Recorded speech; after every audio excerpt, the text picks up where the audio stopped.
by Peter Duru Makurdi, a former Nigerian head of state. Gen.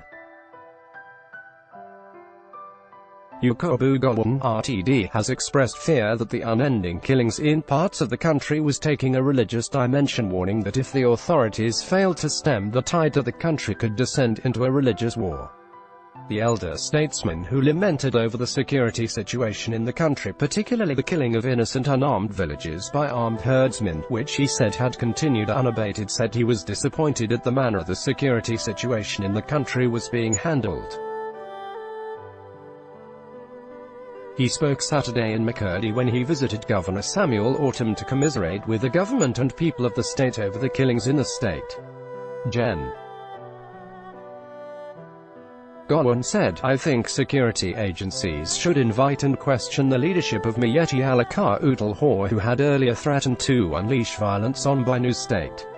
The former head of state, who said he was out of the country when 2 priests and 17 worshippers were killed in a church in the state during a morning mass, expressed the condolences of his group Nigeria praised to the government and people of the state.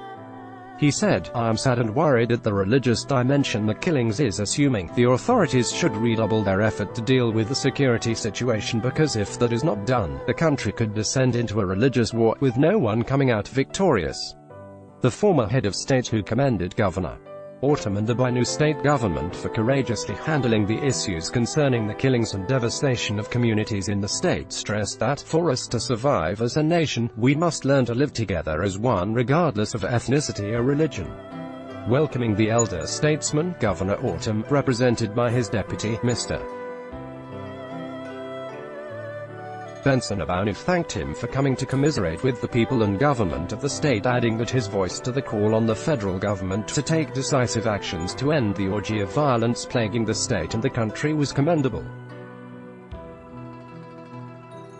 He said the magnitude and frequency of the killings and devastation of communities in the state had defied every logic, with over 185,000 people internally displaced as a result of the crisis and now living in camps, far away from their ancestral lands and the farms.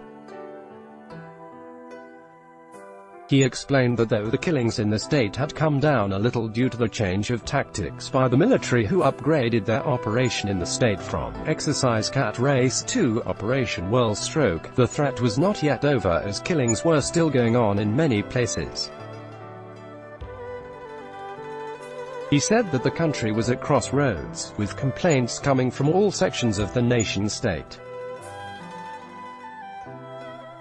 According to him, the present structure of the Nigerian Federation was sick and defective. Governor Ortom said he agreed with the calls for restructuring, explaining that restructuring would eliminate many of the contradictions and imbalances that had limited the capacity of the federating states to flourish and maximize the benefit of their existence.